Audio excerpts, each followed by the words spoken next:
And next year and the year after, like every year, as you get more and more data, you can improve your model and you'll start to figure out, well, where can we cut some costs? Where can we invest more? How many people do we need to be able to manage this number of concurrent jobs? Or do we need another salesperson? Having that model in place will help you build a much, much healthier and scalable business. Why is it that some construction companies stagnate at a certain level, and why do some fail? Is it random, or is it because they're structured for failure? What does it take to grow a company past $2 million in annual revenue? How do you get your team to actually implement a new process or a tool without having to threaten to fire them? And how do you need to think differently to actually eliminate the chaos in your construction business? Well, that's what you're going to learn about today in this episode of the Construction Leading Edge podcast from constructionleadingedge.com. My name is Todd Dawalt, spelled D-A-W-A-L-T. I'm your host. And here at Construction Leading Edge, we're all about helping construction business owners have more freedom, more impact, and more wealth by systematizing your construction business. Think self-managing company. All right. So without further ado, let's get to my conversation with Eric Fortenberry, founder and CEO of JobTread. Enjoy. All right. Eric Fortenberry, welcome to the Construction Leading Edge podcast. How's it going today? Going great. Appreciate you having me on, Todd. Yeah, absolutely. It's been a little while since we talked, so I appreciate you taking the time to come on here. So tell us a little bit about your company, what you do, and then we'll get into some of your background and the story behind that. But yeah, tell us about your company and what you guys do. Sure. So JobTread is, we're creating the standard for construction management. We're providing estimating, project management, job costing, really all of the tools that any construction business owner would need to manage their jobs from start to finish. It just really helps them to get organized, win more jobs, complete those jobs on time, on budget, and then ultimately, hopefully they can build a much more scalable, more profitable business. So we're just giving them that all-in-one, construction software that they need to build a successful company. Yeah. I know a lot of our clients have recently transitioned over to JobTread. I've heard lots of good things, which is one of the reasons we're talking today. But I'm curious, how did a nice guy like you end up running a software company for contractors? Well, this is actually my second software company. After I built my first one and transitioned out of that, I ended up taking over a buddy of mine's construction company.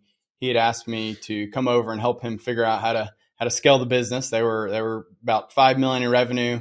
I think in year 4 or 5, had around 10 employees, but they just kind of were hitting this glass ceiling, and I was like, yeah, I'll come take a look. And, walked in the door, and I saw the chaos that, I come to learn is a very common thing here for construction businesses. It was just papers, binders. I literally were watching timesheets walk in the door every day, get put into some folder or binder, all the bills coming in from their vendors and subs, they're getting them printed out and putting them into this binder, waiting for the project manager to come by and look at it and approve it, whenever that would be. I ended up finding one place where they had like quadruple data entry, like they were, had a paper and then they typed it into a spreadsheet and then someone copied it to another spreadsheet and then to another, and then someone, typed it in manually to QuickBooks. And I was just like, wow, like my mind was just like blown, like, guys, we need some software. We need to streamline these processes. They were just trying to do everything very manually. And again, that might have worked for them early on when they were only running, 1 or 2 jobs at a time. But, when you get to a little bit larger scale, like you got to adapt and change. And so, that's where I came in and I was like, look, guys, like, let me help you find something. And ended up going out there and looking at all the construction software, that I could possibly find, made a huge, comparison of them all, looking at features, pros, cons, price, what would it take to implement. And at the end of the day, though, I struggled to make a recommendation for them because I found that like it was, I found a lot of stuff, but it seemed like it was like either antiquated or, had been started, 10, 15, 20 years ago. Felt like it might be really hard to get implemented or really customized for our business, or super expensive. And so I think the guys, the owners, they saw me sort of struggling to make a recommendation for them. And, they ended up, being like, well, Eric, you're a software guy. Can't you just build us something? And I was like, whoa, hold on. I'm not trying to create another one off here. Like, you guys, don't necessarily have the skill set to maintain this thing. And I wasn't trying to take on, full-time, permanent role with them. But, I got to thinking about it, and, I saw, just a huge opportunity here to come in and to provide something to the construction industry. So I ended up agreeing. I said, I got 3 conditions. One, I take over as CEO. I need the full ability to right the ship, to hire, to fire, whatever we got to do, put whatever systems, processes in place. I need that ability. 2, everything I build is my intellectual property. So if this has the potential to become my next software company, then, I would have that option. And 3, I told them I'd give them 1 year of my time, undivided attention. I'd come in every single day, and we would get this company back on track. And, so one thing led to another. And before I knew it, I was, CEO of the company. And, I started at the very beginning. And started with estimating and trying to understand, like, why couldn't we hit our target profit margins? What were we doing that, like, some of my advice is you guys might as well go to Vegas and roll the dice. Like, it's a total crapshoot on how we were going to perform on any job. And so I started shadowing the estimators to understand what they were doing. And that's where I realized there were 2 main issues. One, they weren't documenting anything. They were, as I suspected, pulling numbers out of thin air, just kind of coming up what they thought would be, a rough cost. And then 2, they were using markup instead of margin to calculate the price. And so at that time we were targeting a 30%, profit margin on every job. But these guys were taking their costs and they were marking it up 30%. So the best we were going to do is, 23% profit on that job. And, like, we're literally just shooting ourselves in the foot, and then lack of documentation. Like, again, is the good old buddy, handshake type deals. Like, when we handed off the project to the project manager, they're like, how'd you come up with this? They had no idea what was included. We couldn't use change orders because nobody knows what was in scope or out of scope. It was a he said, she said type situation, so, like, I started kind of building out this budget tool. And that was like the foundation of JobTread, was to, again, I told the guys, put away your calculators. Like, I want you to spend your time focusing on figuring out every single cost that's going to go into this job, whether it's, it's your labor, it's your materials, it's permits, equipment, everything. I wanted it all documented. And I want them to focus on writing out that scope of work, so that when we sold the job and we won it, we could hand it off to the project manager. And now they have a much better idea of what's in there. And so that really was a huge transformation. I think other than that, starting to look at the operations side, the whole scheduling, as you take on more and more concurrent jobs, and we were using a lot of subcontractors, like, managing the schedule became more and more challenging. And so we had to build out the whole scheduling feature. I'd say also even managing the cost, using job costing, using POs and work orders to manage our cost in real time, so that we didn't wait till the end of the job. We've already sent out all of our invoices, and here come the bills, and we're way over what we expected. Like, POs and work orders are a great way to mitigate that risk and sort of manage it in real time.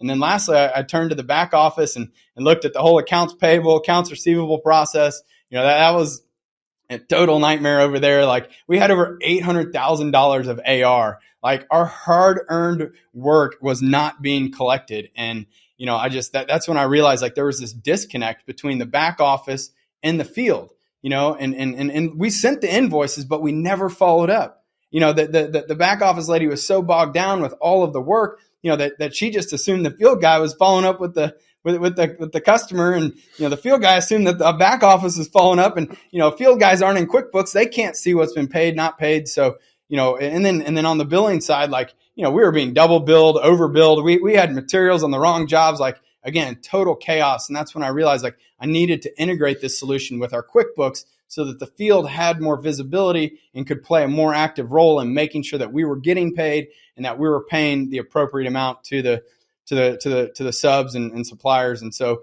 over the course of that year, we built out JobTread, and we grew the company from 5 to 8 million in sales. We increased their gross profit by 43%. And it was at the end of that year, that was in 2018. It was the end of that year. I was like, all right, guys, look, this has made a tremendous impact. I saw what had happened and how we had been able to transform that business. And I knew, as I thought going in, this was the next company that I really wanted to start. And so we started JobTread in 2019 and, built for a few years. I recruited some of my developers and designers for my last last company, and we started selling it in 2021, got it to about 200 companies. 2022, we got to 1,000. 2023, we're at about 2,200. This year, our goal is 4,000. We're already at over 3,500. So we'll probably end somewhere between 4,000 and 5,000 active companies. But that's that's how we built it. We built it out of a needs basis. Yeah, I think that's the best way to create something. And your story sounds very similar to mine. I was brought in to run a company back in 2012, late 2011, early 2012. Utter chaos.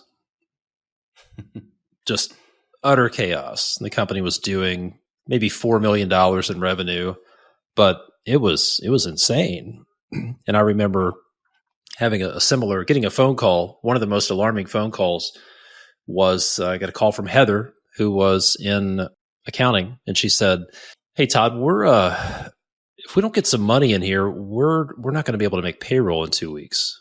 What are you talking about? We're sending out invoices for $300,000 or $400,000 a month. And I looked into it, and there was a pay request that just kept getting revised. And every time it was revised, it reset the 30-day timer. And this had just been rolling on. And she thought somebody else was taking care of it. The guy who actually submitted it thought somebody else was taking care of it. And we were in this cash flow crunch. And it was pretty alarming. I remember exactly where I was, because that shot of cortisol and adrenaline, like, we're not going to be able to make payroll. And it's because of the chaos. And I remember, I'm curious if you had a similar feeling. I remember walking into this business because my background was in large commercial real estate development and managing projects for clients like Procter & Gamble and that sort of stuff. So fairly sophisticated. And I went into a small business, and it was sort of like I got off a boat on a desert island, and I looked around like, you guys do what? And I'm curious, it sounds like you had a similar experience coming from the software background. What were some of those desert island moments for you where you were like, I can't believe you guys don't do this, or I can't believe you guys do this? What were some of those things that really stood out to you? Yeah, I mean, I think, again, kind of to your point there, I mean, we either we're misbidding the job, we're mismanaging the job, or we're mismanaging our cash.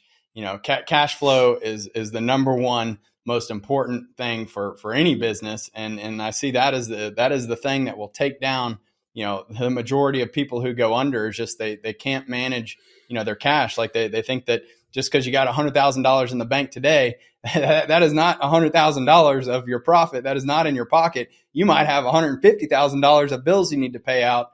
And man, we had numerous of those red flags, those fire moments where it's like, oh my gosh, like, we're not going to be able to make payroll. What are we going to do?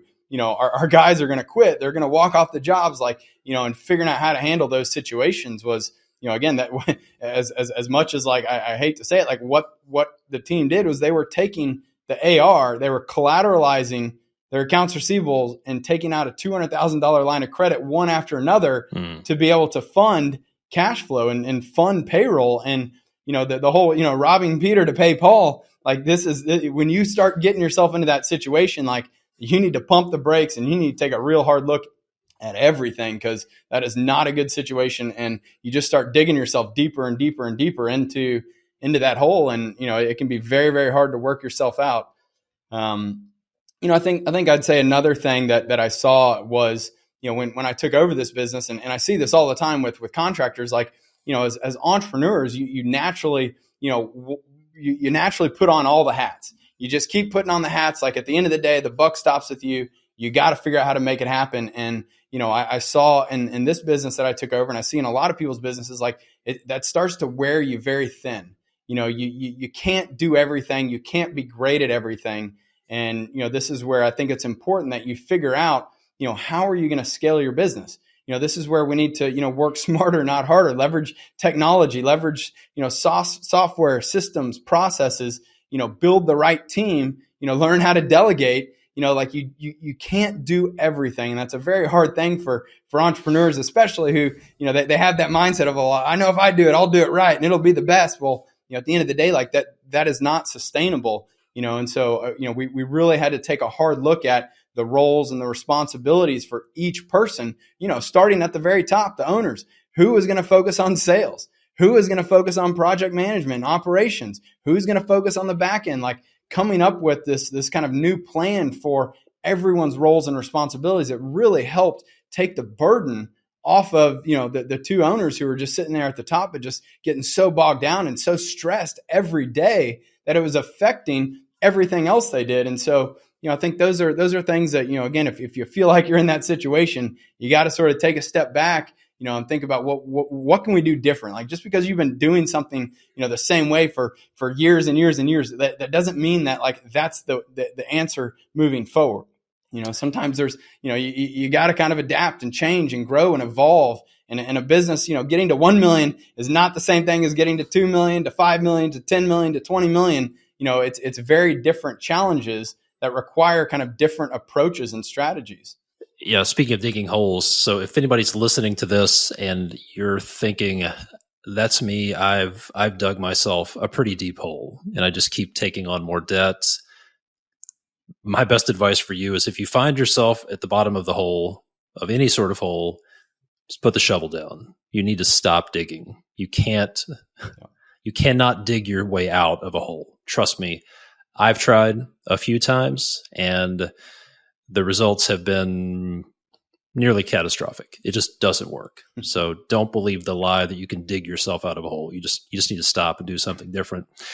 And one thing I've seen a lot is you touched on it, but I think where a lot of contractors are, they're just dealing with this chaos, and it never occurs to them that they can actually fix it. It's like they're playing this game of whack-a-mole, and they think, well, I just have to get better at playing whack-a-mole. And I just have to get faster and increase my reaction time, practice playing whack-a-mole, or I'm a fireman. I'm constantly putting out fires, so I need to study how to be a better firefighter, and I just need to get faster reaction time and whatever. But what if you could prevent the fires from happening instead of getting better at reacting to them? What if you could get proactive and actually prevent the fires? And I think that's a huge mindset shift. I find that a lot of people from the outside looking in, it's pretty obvious to see like you're dealing with a lot of chaos. What's happening here? Why don't you try to solve that? And I think a lot of people just don't even see that it's possible that they can get out of that. It's just, well, this is the way it's always been. There's this belief that I run into, and I hear it in passing. People will say, well, construction is chaotic. Construction is chaos. And I would say, if you believe that to be true, you're probably going to be right. But I don't think so. I grew a company from about 4 million to 11 million in revenue, from 15 employees to 50 employees. And we had 25% of the chaos at 50 employees that we had at 15. So a lot of people believe things like construction is chaotic. They believe hiring people means more headaches. I'm curious, do you run into any of these other beliefs? Are there any beliefs like that you feel that you run into that are holding people back? What do you think? Yeah, absolutely. I mean, again, it's if things in your mind are chaotic, then that's going to become your reality, and that's where, to your point, exactly. Like if you find yourself just, churning and digging yourself deeper and deeper, like you got to take a pause. I think that like finding a group or a network of other contractors, like, a lot of times it can be lonely at the top and running a business. Like you feel like you're the only one that has this vantage point and understands the stress and the challenges. But like the reality is that's not the case. Like there are so many, coaching groups and construction, networking groups out there where you can meet other people who are either going through the same thing or they've been through that, and they can give you a fresh perspective.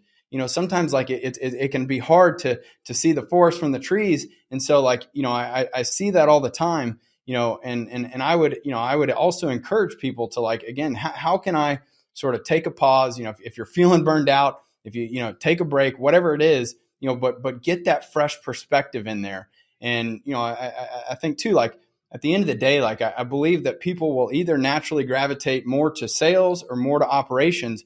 And there's nothing wrong with taking on a business partner, taking on somebody who, is willing to shoulder that burden with you, at the end of the day. And maybe it's not even a partner, but just, building out a team of people that can help you build a much better company. And it's going to make the journey that much more rewarding, that much more enjoyable, fun. Like, you should be excited to get up every day and go to work and deliver exceptional customer experiences and delight your customers and your employees. Like, they should all be happy too. Like, work does not need to be this like, dreaded, like terrible thing that, if you're dreading it, like you're in the wrong profession, you got the wrong job, you got the wrong mindset, whatever it is, like you got to get yourself into, a better place. And however you can do that, I think that can make all the difference in the world. At the end of the day, like, people are going to make mistakes. You're going to make mistakes. Like if it was easy to build a business, everybody would be doing it. It's not easy. And, I think you just need to own those mistakes and you need to look at, those things as opportunities to improve.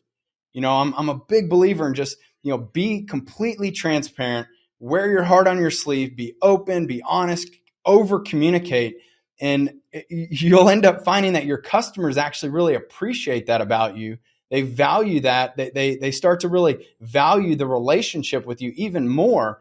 And, I see so many times people try to just sweep all the messy, dirty, things that happen. They just try to sweep them under the rug and think they're just going to go away. And like, that's not the case. You're just bottling it in versus look, just own it, come out with it. Like, hey, Mr. Customer, like we didn't expect to find this, this situation. And here's where we're at. And here's how it's going to affect the schedule. It's going to affect the job, the cost. Just come out with it. Like I think at the end of the day, like people will appreciate that so much more. And again, you let it off your chest. You've now involving others to help you sort through this.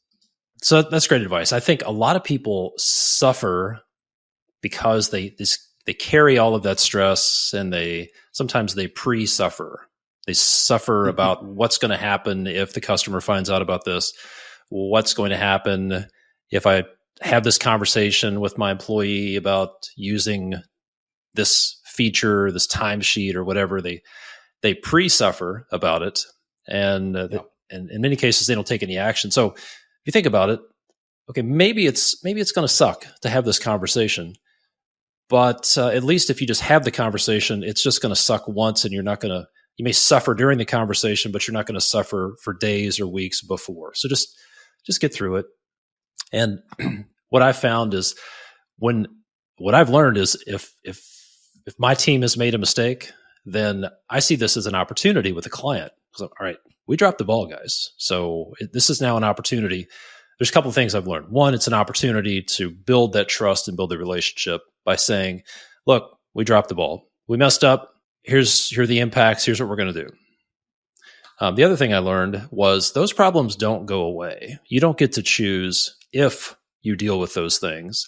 You just get to choose when you deal with it and how big and ugly and hairy it becomes as you let it grow and fester. So difficult conversations don't go away. And they're actually good. It's an opportunity to build trust. So let's talk about the work you guys are doing there at JobTread. What are some of the biggest challenges that you see your customers dealing with currently here in 2024 that you guys are helping them with?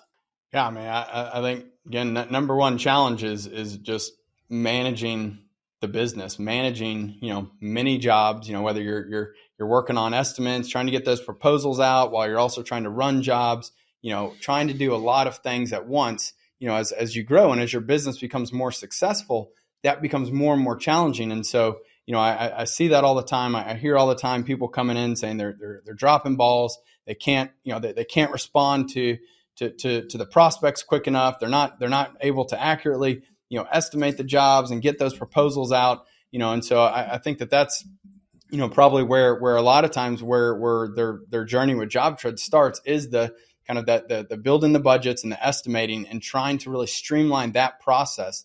And so when people take the time to build out their catalog and create templates, templatize the things that you're doing over and over again, even taking a step farther, like leveraging formulas where you can create, basically formula-based takeoffs, it's just going to drastically streamline your process.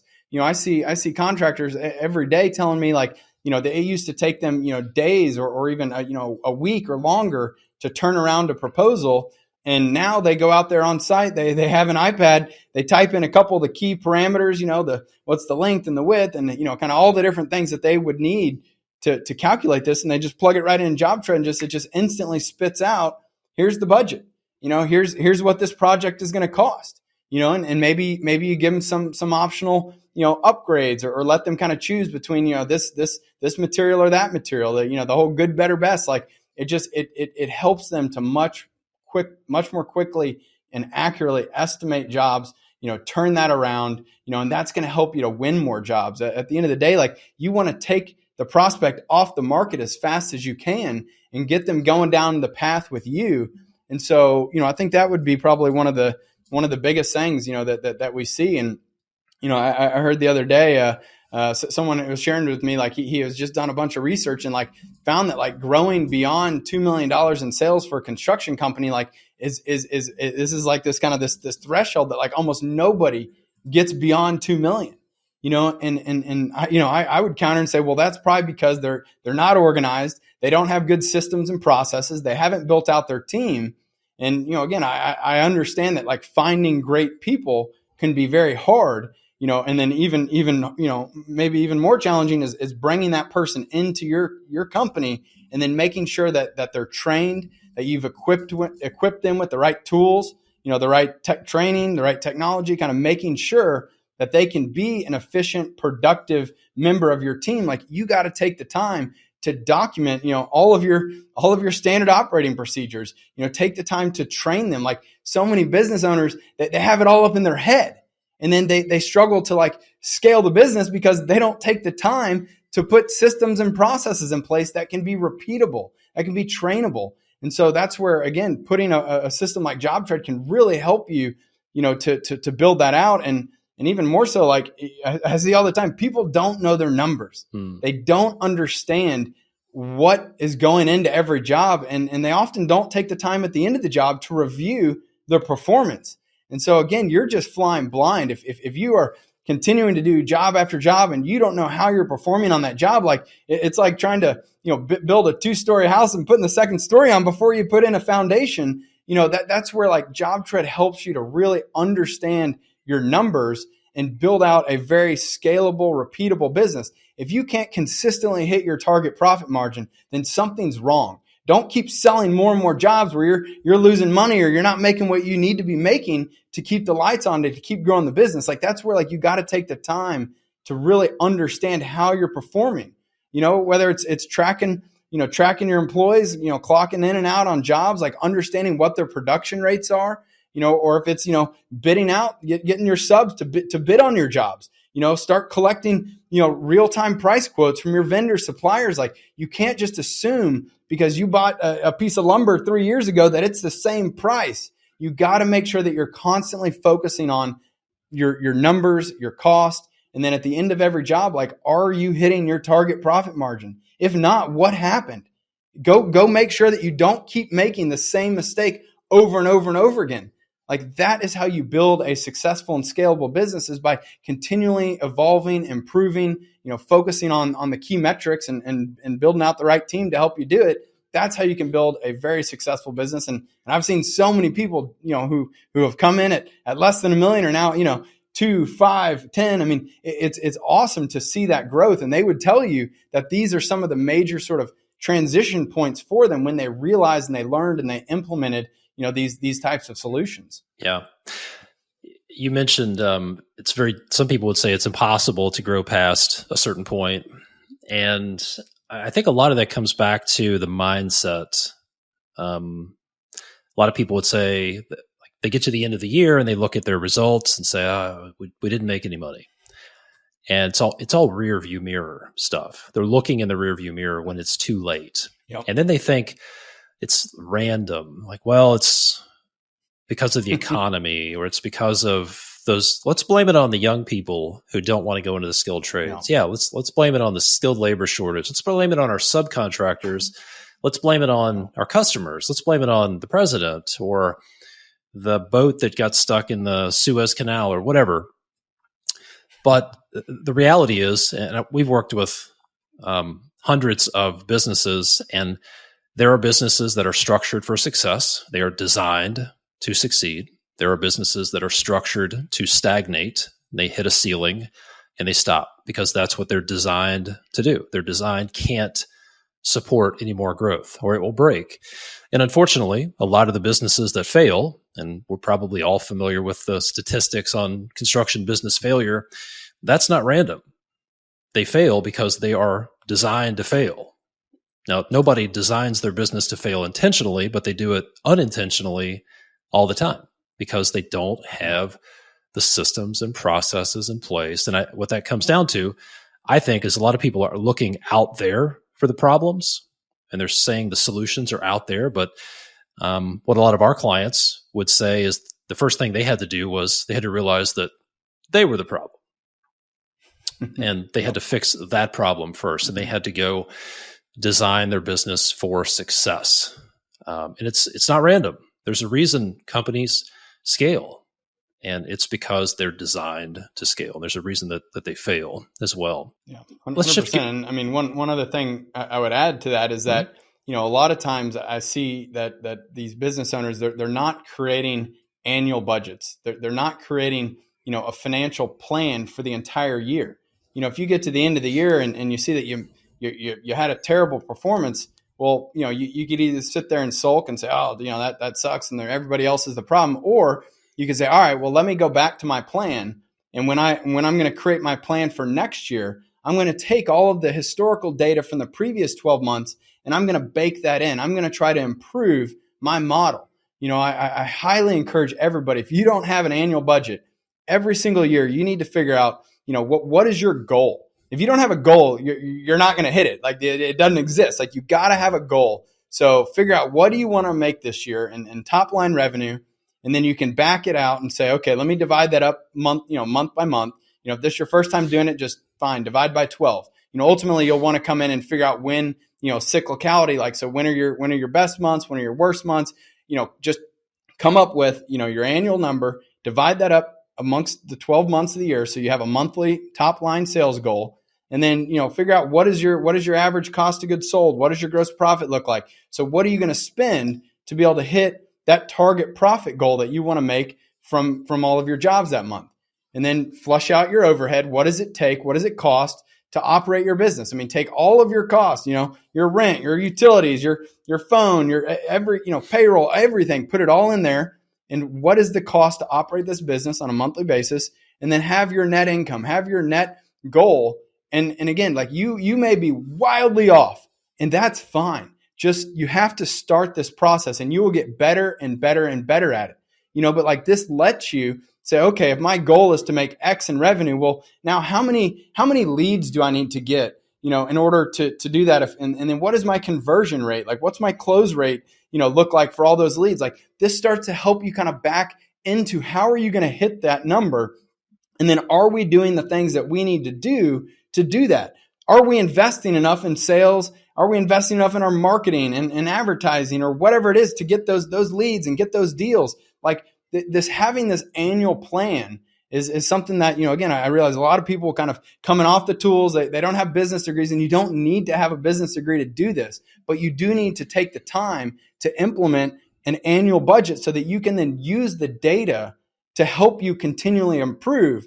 And next year and the year after, like every year, as you get more and more data, you can improve your model, and you'll start to figure out, well, where can we cut some costs? Where can we invest more? How many people do we need to be able to manage, you know, this number of concurrent jobs? Or do we need another salesperson? Or when can I like sort of step back and I can, you know, take off my sales hat and give it to someone else, and take off my operations hat and give it to someone else? Like, having that model in place will help you build a much, much healthier and scalable business. Yep, absolutely. We call that right to left thinking, going out to the right side of the page and then working from right to left and answering the question, okay, what would it take to make that happen?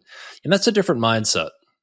A lot of people operate from left to right and they just, well, we'll just take it day by day, month by month, get to the end, see how we did. But I heard one of our clients said he had a friend who was, I believe he was a pilot, a helicopter pilot in the military. And he shared this phrase that was, we compel events to meet the plan. We compel events to meet the plan. And I think most entrepreneurs, most construction entrepreneurs have more of a wait and see approach. Like, we're going to wait and see how it shakes out. Yeah. But what works a lot better is right to left thinking, or having a plan and then compelling events to meet that plan. That's like getting in the driver's seat of your business, which I believe works a whole lot better than just riding along and being frustrated. Hey guys, Todd here. If you own a custom home building or remodeling business, let me ask you a few questions. First, how often do you wake up in the middle of the night thinking about project details, financial issues, or something else about your business, and you can't go back to sleep? Are you spending more than 10 hours a week working in the business, wearing multiple hats, putting out fires, and you feel like you can't work on your business as much as you want? Number 3, do you have enough documented systems and processes, or is it all in your head? Number 4, how good is your handoff of projects from the office to the field? Are you getting hammered by the just enough to start trap, doing just enough to start? And then lastly, do you feel stuck? Do you feel like you need to grow, but you're scared to, and you don't know how to do it? Maybe it feels like you need to hire, but you're afraid to make a mistake and you're worried you can't afford to hire somebody. Well, if any of that resonates with you, you're not alone. And if you want to make your business a source of more freedom and a source of less stress, and to systematize your construction business, and our team here at Construction Leading Edge has helped over 300 builders and remodelers systematize their business, and we can help you too. The first step is to schedule a call with my team by going to constructionleadingedge.com/apply. That's constructionleadingedge.com/APPLY. Or you can send a text to this number, 877-755-2410 with the word apply.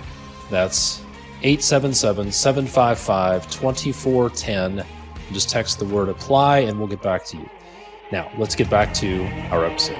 Great stuff. Let's shift gears and talk about one of the biggest challenges that some of our clients deal with, which is, how do I get my people to implement and follow fill in the blank? How do I get them to use the new software? How do I get them to follow a process? What advice would you give to construction business owners who may be struggling to get their team, or maybe just one person on their team, on board with new technology? Great question. And the approach that I took at the construction company was that I didn't come in with these kind of conceived notions. Like I went and I took the time to ask everyone. I said, what are your challenges? What do you feel like you're spending more time than you should that is frustrating you or is preventing you from doing a higher priority task that maybe we could look at how we can improve that? Like, I think at the end of the day, like, you really have to identify and understand what are the challenges that you or your team or your business is having. Where are the bottlenecks? Where are balls getting dropped? And once you understand your challenges, then you can go out and you can look for the right solution to address that challenge. If you don't know what challenge you're trying to solve, then it can be very hard to find a solution. So I would say, first and foremost, like, spend the time to understand where the challenges are. And then I would say involve all of the key stakeholders, decision makers, but also the end users. What I did when building the first version of this, like, again, I sat down with all of our employees, with all of our subs. Like, I really tried to involve them in this process and said, well, look, I hear what you said. I agree. These look like, really, really big challenges. You're frustrated because you're showing up to the job site and you don't know what to do. You don't have the plans. You don't have the documentation on what is in this job. Like, I hear you. Now, if I could come up with a solution, do you think that would improve the situation? Like, yeah, absolutely. It's like, oh, so you'd want me to do that? You would use it? Oh yeah, that'd be great. Like, I involve them in the process. And I think it's like they say, you can lead a horse to water to drink. I mean, yeah, I don't know if anybody's tried, shoving a horse anywhere, but like, you can approach this from two different mindsets. Like, you can try to motivate and inspire and encourage people, or you can try to force things, and again, I'm not saying like there isn't going to be a situation, because like I can think of one where, we did get to the point where I told the guys, like, look, if you want to get paid for today, you need to upload your daily logs before you step foot off that job site. I need to see photos, a video. I need to see what work has been done, because that is the only way for me as a business owner to be able to monitor the progress on all of these different jobs. And so, that was kind of one place where it's like, look, I got to draw the line, guys. Like, this is why it's important. And this is how we're going to scale the business, and how I can go win more jobs to keep more food on your plate. And so, again, it was, I never actually like had to dock anyone's pay. One guy had to, I think threaten once or twice, but like, he ended up doing it. And it takes like helping people understand the why. And when people feel like, they're involved in coming up with the solution, or even involved in identifying the problem, they will start to take ownership over this. And so once you have involved people, you found some potential, options, again, do demos, talk to people, involve those people in the demos, and let them be part of this decision. Well, then that's going to help you so much more. And then, I think it comes down to creating an implementation plan. Like let's dedicate time that we're going to, study. We're gonna try to learn. We're gonna go through the training. We're gonna figure out, what our current processes are and what changes we might need to make. And we've got this plan, and we've devoted time to learn and to implement. And I think that is what is going to help you be the most successful in implementing any change, really. Whether it's implementing a new system, a new process, like you got to just like involve everyone and have a plan. And then lastly, I would say, like, be sure that you leverage all of the training, the support, the resources that, if you're buying a service, or if you're buying a product, or whatever it may be, like leverage all of those resources that are available to you to make sure that you're maximizing that. Like, tap into the people who can help you. I mean, here at JobTread, like our entire customer success team has construction experience. We have worked with thousands and thousands of business owners to implement JobTread. And there's no reason that you don't tap into that. Like it's all included. Like we are here. We have a team of people that are here wanting to provide you coaching and guidance and help. And so, but it's up to you to leverage that. Schedule meetings, have calls, ask for them to review things, like run things by them. Like that's how you maximize all of the resources that are available to you. And again, if you want to make the most of something, like you got to devote time and energy to making that transition. It's very hard to kind of, only go in halfway, 1 foot in, 1 foot out. Like, you got to dedicate yourself and commit to making the change, and then do it. Sometimes you got to rip the Band-Aid off, and it might be scary, and it might be, overwhelming, but like, you just got to do it. If you're kicking the can down the road, like that's not going to serve you well. You're just prolonging the inevitable. So, I'd say that would kind of be my advice. What I've seen has worked the best for people is just commit to it. And make it happen. Yeah. Great advice. So don't be a solution in search of a problem. Make sure you understand what the problems are. Involve the team in understanding the problems. Explain the why. One thing a principle that we operate by is people take action when they hear themselves say why they want to. So when you involve the team and they hear themselves say, wow, this really sucks. This is costing me 4 hours a week, or every time we do this walkthrough, I hate it. Then they're much more likely to come up with and buy into a solution. Devote the time, commit to it, take advantage of all the resources available to you. I think one reason people don't commit, one reason your team may not commit is because they've seen you go through this loop before. And this is just another shiny object that you talked about on a weekly meeting or in an email, and then it just fizzled. So you're like the little boy who cried wolf. Eventually, your team's like, okay, this is just another fad, another shiny object Todd saw somewhere.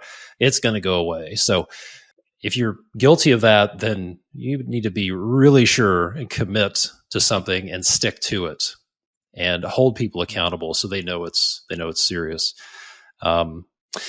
Here's a question. What are some of the often overlooked features of JobTread that construction business owners should be taking advantage of? Is there something in there that's like, guys, this is a jewel. This is a gold nugget, and you're not using it?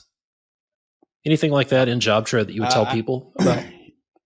Yeah, absolutely. I mean, a couple of things come to mind. I mean, I talked a little bit about it earlier, like, leveraging the catalog and setting up budget templates as well as schedule templates. Like, if you find yourself reinventing the wheel over and over and over again, like, you don't need to do that. You need to really, develop a very comprehensive budget template for all the different types of jobs. So if you're a remodeler, if you're doing, a kitchen, if you're doing a bathroom, if you're doing an addition, a garage, a basement, like, develop a starter template that you can use and make sure that it has everything that you may need. It's much better to have to remove things than to potentially forget them. I can't tell you the number of times, like, we sold a job to come to find out, well, we didn't include, permits, or we didn't, think about the equipment we needed to rent, or whatever it may be. Like, be sure that your template is comprehensive and it includes everything that may come into play. And that's going to drastically streamline your bidding process. And again, like, it's a little bit more advanced, but leveraging the formulas where you can just, like, kind of plug in your key parameters for the job. That's going to further just help you to do that material takeoff, to build out a very accurate budget very quickly. Now, I think one of my favorite features, and one of the things that I see people not always implementing, is the selections and the upgrades option. The ability to send out a proposal and directly allow them to choose. Do you want the good, better, or best? I went through doing I'm actually having a pool built by one of our customers right now, and, like, they sent me and they showed me, like, okay, here are all of the options. Do you want this tile or that tile? Do you want this thickness of coping or that thickness? Like, which pool heater do you want? Do you want the chiller? Like, they gave me all of the options, and that really helped me to visualize it. Again, like, you can attach photos, files, plans, drawings, videos, like, really kind of beef up those, because when you send out a proposal to someone, my biggest advice, like, as soon as you can get the prospect to start thinking, well, do I want, this or that, versus do I want to do this project or not? Now we have transitioned from thinking, like, do I want to do this, or do I want to hire this contractor, to, okay, do I want the green or the blue? Like, you get them sort of already buying in and getting excited about some of those decisions that, ultimately they will, determine the cost of the project. But, like, you're putting the onus on them. You're giving them the ability to control their own budget. If they choose the most expensive upgrades and all those expensive selections that they possibly can, well, yeah, the price is going to be a lot higher. And instead of, them coming back and haggling you on price and trying to get a discount, it's like, well, look, let's go relook at those selections that you made.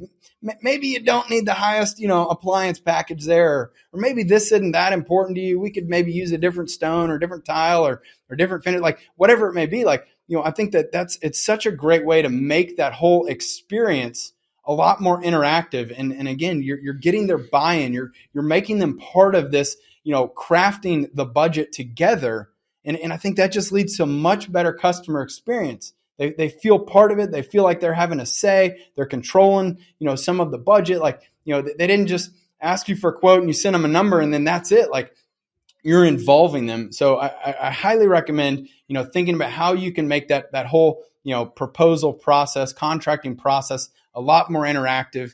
I'd also say, some of the, the ability to create, and really customize JobTread is huge. it's one of the things that a lot of people come to us and say, this was the thing that was different, with you than everyone else, is like how customizable it is. And you can literally create your own custom views and reports. And like, they're kind of interactive where, take the time to set that up so that, again, you're looking at the information in the way that it's going to help you take action.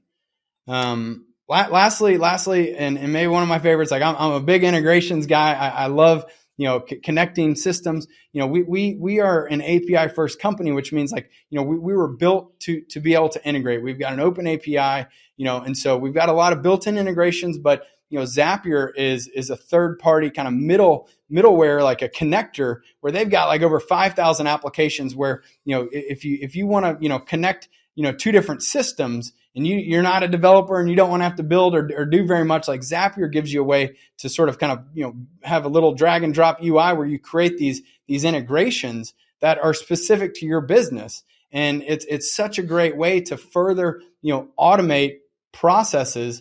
I'm a big believer in like what we're creating here is this ecosystem of connected applications. And so like, when you evaluate any piece of software that you're bringing into your business, you need to make sure that it can play well with everything else. You don't want to have point solutions that are just kind of off on their own, because that's what's going to require you to then do double entry, and someone's going to have to move it from here to there, or export, import. Like, find systems that can connect and play well together. And I think that's where our integrations with Zapier, with the different systems, that we already natively integrate with, like, those are huge. Like, take the time to set those up. Like, like I talked about earlier, like the integration with QuickBooks, whether, QuickBooks Online or desktop, like we integrate with both. I highly recommend QuickBooks Online, but, take the time to set those up, because that's how you're going to streamline so much of your processes, is by having things connected and integrating. Yeah, that's one piece of advice I share with people when they're considering changing software or signing up for software the first time is like, don't just take your existing processes and try to stamp them and try to use your new software to run your old processes. The new software can change the way you change your process. So take that as an opportunity to upgrade your process, change the way you do things, harness and leverage the technology that's available. Don't just say, well, I want to create spreadsheets faster, or I want to do duplicate entry instead of quadruplicate entry, if that's even a word. So good stuff. So one question, you have a unique vantage point, having worked with thousands of construction business owners. What are some of the trends? I don't want to ask this. What are some of the trends that you're seeing with your clients, construction business owners doing the type of work that they do, remodelers, home builders, commercial general contractors, some specialty trades? What are some of the trends that you feel like people would be surprised to learn about? Anything come to mind there? Yeah, I mean, I'd say, software is becoming the norm. Making sure that you have systems in place, that you're leveraging, a CRM, you're leveraging estimating tools, you're leveraging, software to make you more efficient. I mean, if you don't want to get left behind, you're going to need to adopt technology and make sure that, you're keeping up with the times. I can't tell you the number of times I hear contractors now use, JobTread in a way that, like, it's like, hey, we have this whole system in place. This is what your client portal is going to look like. This is how the scheduling is going to be. You're going to get daily progress updates. Like, we're going to communicate through here. Like, they're using that in the sales pitch to give, confidence to the end customer that this is the contractor that they want to work with. I think that, I see all the time people dug in, thinking that, the way they've been doing it for the last 40 years is just going to, take them for the next 40. And that's not the case. Software is definitely the new norm.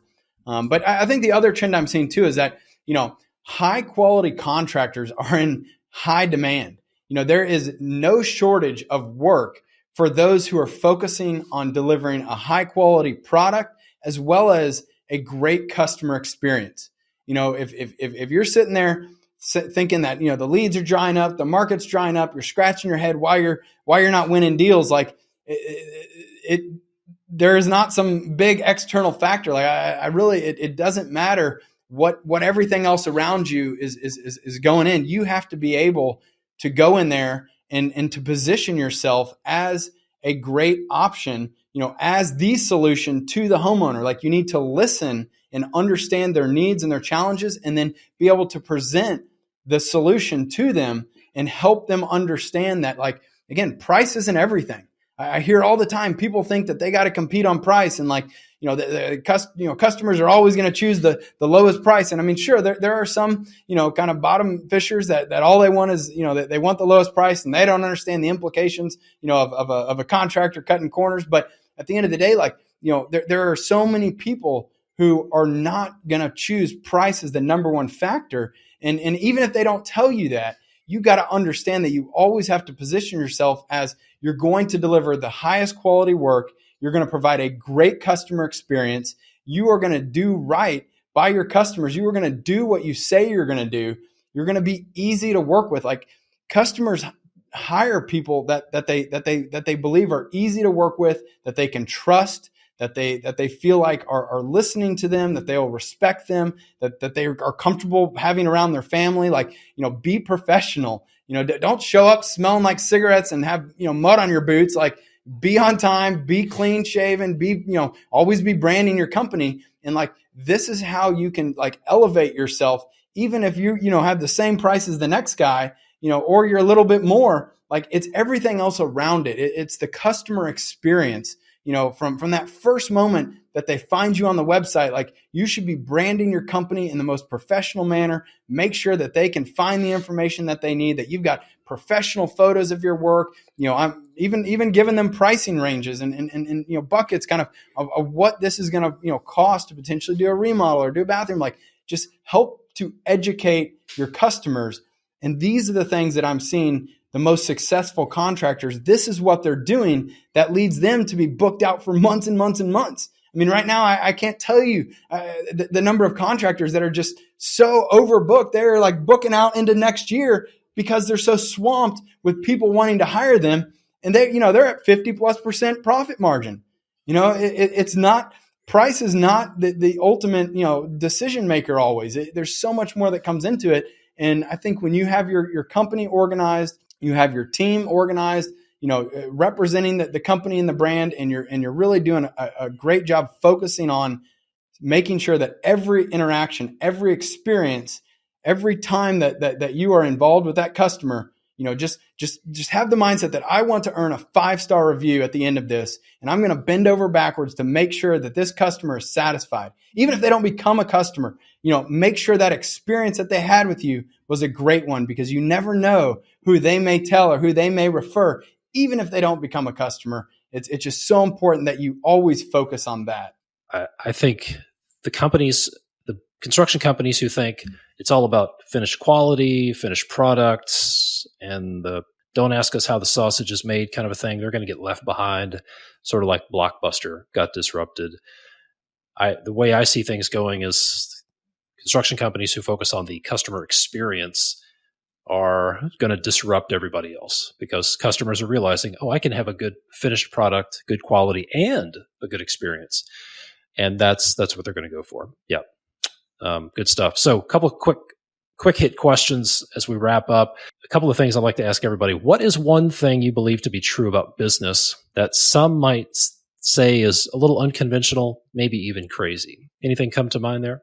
Well, I mean, kind of like what I was just talking about. I mean, like, if you're only trying to compete on price, I think that's kind of one thing that is very much not the case. Again, we talked a little bit about it earlier. The whole, just because you have money in the bank doesn't mean that you have money in the bank. Like, you may owe a lot of that money out there. I think kind of one other thing that I think about is, I mean, like the importance of needing to focus. I see a lot of contractors who they just want to say yes to everything. They want to try to do everything and be everything to everyone.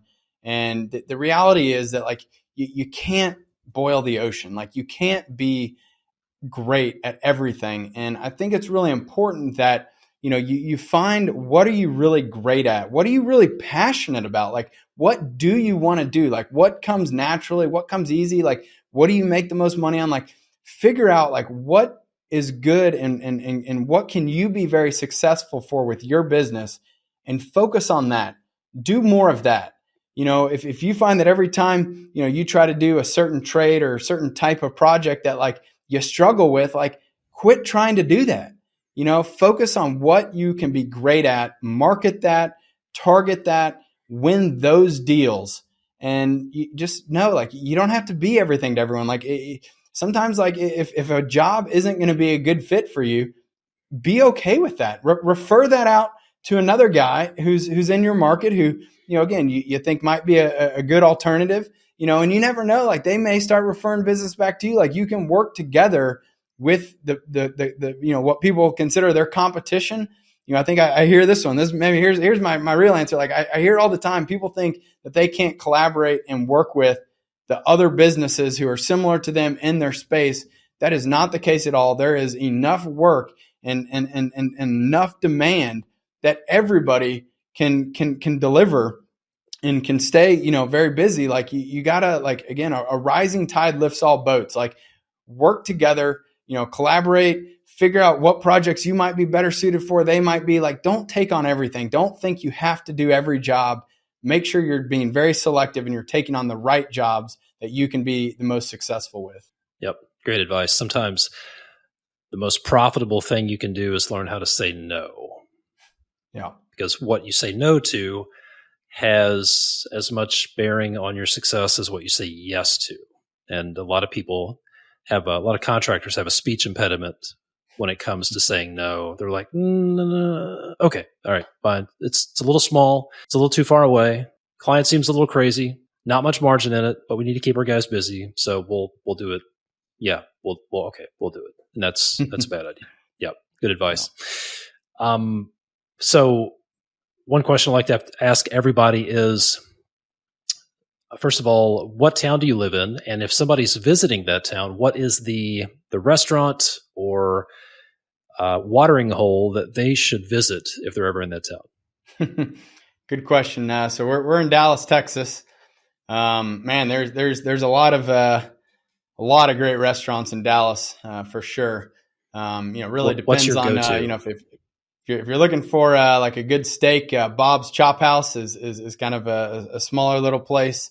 Really awesome. A little bit of family style sides. I'm a big breakfast taco guy. If you like breakfast tacos, we got a lot of great breakfast taco places. Taco Joint would be my go-to. So yeah, it's, but Dallas is just chock full of great restaurants. A lot of good food here. This is true. And where is Bob's Chop House? Is that in Dallas or one of the surrounding towns? Yeah, it's in Dallas. Just right next to Love Field Airport. Oh, in west, kind of west of 75. Good stuff. So I really appreciate you taking the time to be on here. Lots of gold nuggets, lots of great advice. If people want to learn more about JobTread and check it out, I assume jobtread.com is the best place to go. Yeah, absolutely. Just go to our website, www.jobtread.com. We've got a ton of information. We've got, pages kind of set up like, if you're a remodeler, if you're a home builder, you're a deck builder, pool builder, kind of whatever, trade you are. Like we've tried to kind of, show you examples. We've got, a lot of videos, a lot of content on the website to help you. Our YouTube channel is also, I think I last looked, almost 400 videos on our YouTube channel that could be great resources. But at the end of the day, like I would encourage everybody, like if you're interested in learning more about JobTread to see if it would be a good fit for you and your business, I would encourage you to schedule a demo right from our website. We're very happy to spend 45 minutes to an hour walking you through the product, showing it to you, answering any questions, really helping you see it in action. A lot of websites, a lot of software companies, they don't put a lot of screenshots or videos, on the website. Like, we do a lot of that too, but like, I think it's very important. And we want to make sure that again, you're going to be a good fit for our software and that we're a good fit for you. So I would really encourage everyone to take the time, set up a meeting. We're happy to walk you through it. You, your team, whoever wants to learn more about it. But or you're welcome to dive right in. We do have a 30-day money back guarantee, so you can directly sign up for JobTread right on the website. At the end of the day, once you do create your account, you'll be assigned a dedicated customer success manager who, again, everybody on our customer success team and really everybody on our sales team as well, we all have construction experience. We understand what you're going through, and we are very excited to help you get JobTread implemented. We've got daily live trainings. We've got recorded trainings. We even do beginner boot camps here in Dallas, usually every other month.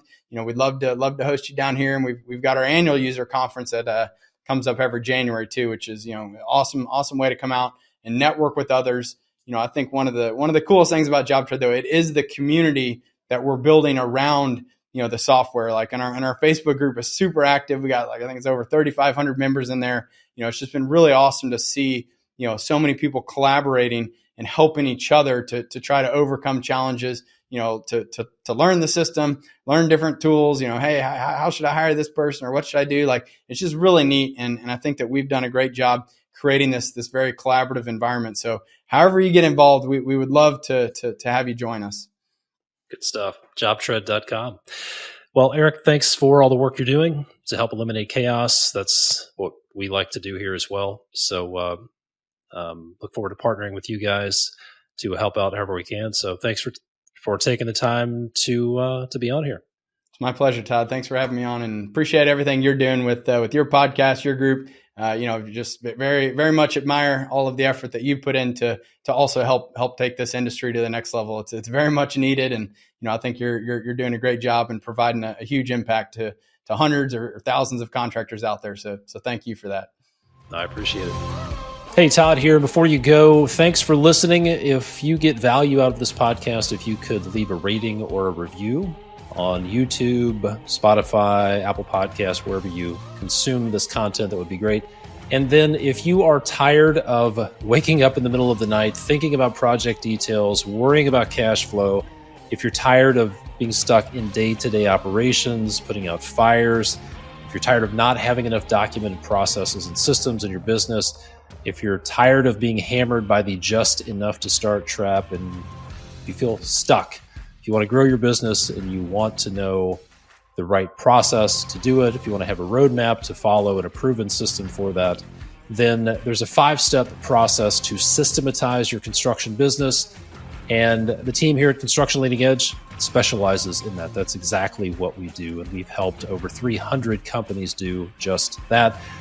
If you would like our help, if you'd like to talk about what that looks like, the first step is to go to constructionleadingedge.com/apply, or you can go to our website, constructionleadingedge.com, and tap the Apply Now button, or you can simply send a text with the word apply to this number, 877-755-2410. Just send a text with the word apply to 877-755-2410. And my team will get back in touch with you. Thanks for listening. See you next time.